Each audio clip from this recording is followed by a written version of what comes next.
What if the person you just disrespected had the power to dismantle everything you built? Liam Ashford had never tasted defeat, not in business, not in negotiations, and certainly not in life.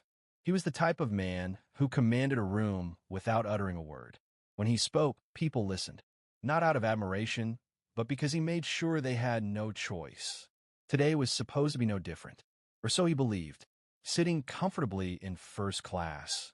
Basking in his own sense of superiority, he didn't think twice before casting a condescending glance at the woman seated beside him. To him, she was an inconvenience, an anomaly in his well-curated world. But this wasn't just another flight. This was the moment his reign began to crumble. Stay tuned to see how one flight, one careless misstep, and one woman rewrote Liam Ashford's fate. If you love stories of power, karma, and the unexpected, hit like, drop a comment, and subscribe. You won't want to miss what happens next. Now, let's dive in.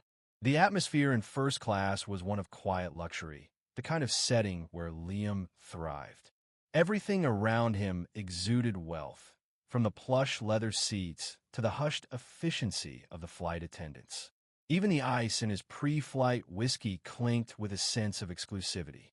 Liam adjusted the cuffs of his custom suit, the platinum cufflinks catching the soft cabin light as he approached seat 1A. A seamless journey. That's all he expected, until he saw her. Seated in 1B was a woman with an air of effortless authority. Dressed in a charcoal gray blazer, her posture was composed, her focus unwavering as she skimmed through documents on her tablet. There was something about her presence, calm yet commanding, that unsettled him. Liam's expression darkened. No, this was his space, his world, and she did not belong in it. His irritation flickered to the surface.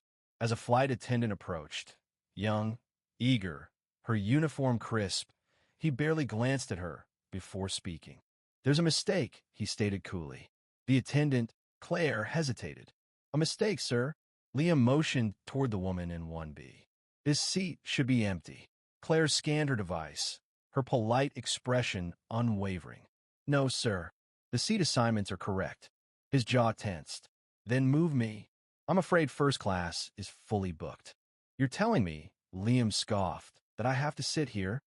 By now, nearby passengers had begun to take notice, their eyes flicking between Liam and the woman beside him. Unlike the rest, she remained completely unfazed, her fingers gliding across her tablet without so much as a glance in his direction. That only fueled his irritation. "Excuse me," he said louder this time. Finally, she lifted her gaze. Her dark eyes met his, calm, unwavering, unimpressed. "Yes," she replied smoothly. "You're in first class," Liam said, his tone laced with disbelief. A small, knowing smile played at the corners of her lips. "I'm aware." His mouth twitched in distaste. Didn't know they were giving out last-minute upgrades. Her expression didn't falter. Didn't know arrogance was still in fashion. A few soft chuckles echoed from nearby passengers. Liam's nostrils flared. "Do you have any idea who I am?" he demanded, but the question was directed at Claire, not the woman. Claire swallowed, her voice cautious. "You're Mr. Ashford, sir." "Exactly," he snapped. "And do you really think it's acceptable for me, to—" The woman beside him interrupted. "There's always economy class if you're struggling." A murmur rippled through the cabin. Someone muttered, "Oof."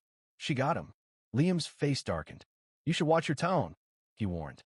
She tilted her head slightly, as though studying an unremarkable specimen. "You should sit down. We're about to take off."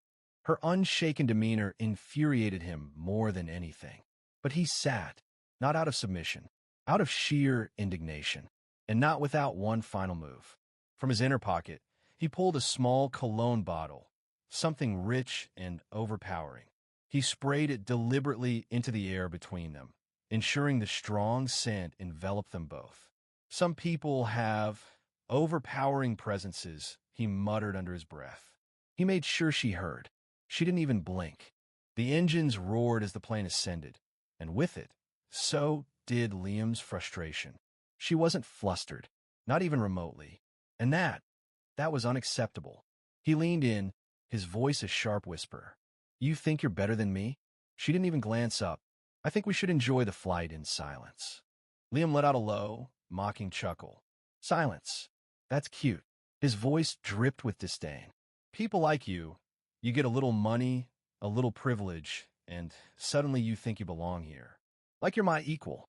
Finally, she turned to face him. Her expression remained unreadable, but her eyes? Her eyes were cold enough to freeze steel. You should watch what you say, she said, her tone even. There are witnesses. Liam sneered. Oh, what are you going to do? Write a think piece. Call it discrimination. She exhaled slowly, not in anger, but in sheer boredom. I'm going to ignore you, she said simply, turning back to her tablet. The words landed like a slap. Liam Ashford was used to people fearing him, admiring him, at the very least, reacting to him. But this woman? She wasn't giving him anything, and it was driving him mad. As the hours passed, the tension didn't ease, it only thickened. Liam tried everything. Snide remarks, passive-aggressive jabs, exaggerated sighs, even an obnoxiously loud phone call where he pretended to joke about her. She remained utterly unbothered. The passengers around them noticed. Some exchanged amused glances. Others whispered, but no one said a word, until someone did. Dude, a voice finally cut through the air. Get a rest. Liam turned sharply. It was Nathan, the man seated across the aisle. Mid-30s, casual yet composed, his patience clearly worn thin. Liam smirked. And who the hell are you? Nathan crossed his arms. Someone who doesn't have time for entitled pricks like you. A ripple of agreement spread through the cabin. Liam's smirk remained, but inside, his irritation simmered. People like him? They were untouchable. Or so he thought. Hours into the flight, everything changed. The captain's voice crackled over the intercom. Ladies and gentlemen, we are honored to have a distinguished guest on board today. A visionary leader whose work has transformed industries, whose influence commands respect. Liam straightened, his smugness returning. Finally, some recognition. Please join me in welcoming Ms. Sloane Carter, the newly appointed CEO of Ashford Global. The cabin fell silent. Liam's breath caught in his throat. What? His head snapped toward her. She smiled, slow, confident, lethal. That's my company, he stammered. Sloane tilted her head slightly, eyes gleaming. Was, she corrected.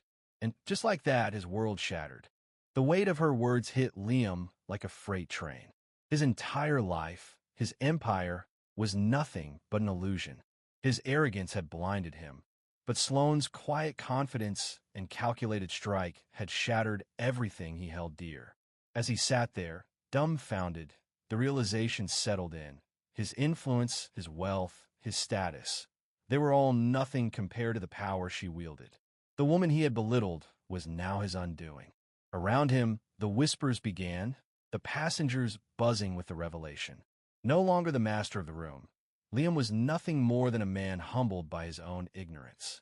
Sloane's calm demeanor never wavered, the satisfaction of her victory clear in the smallest of smirks. Liam's life was about to be rewritten, and this time, he wouldn't be the one writing the story. Sloane Carter had just begun her reign, and Liam Ashford had been put on notice.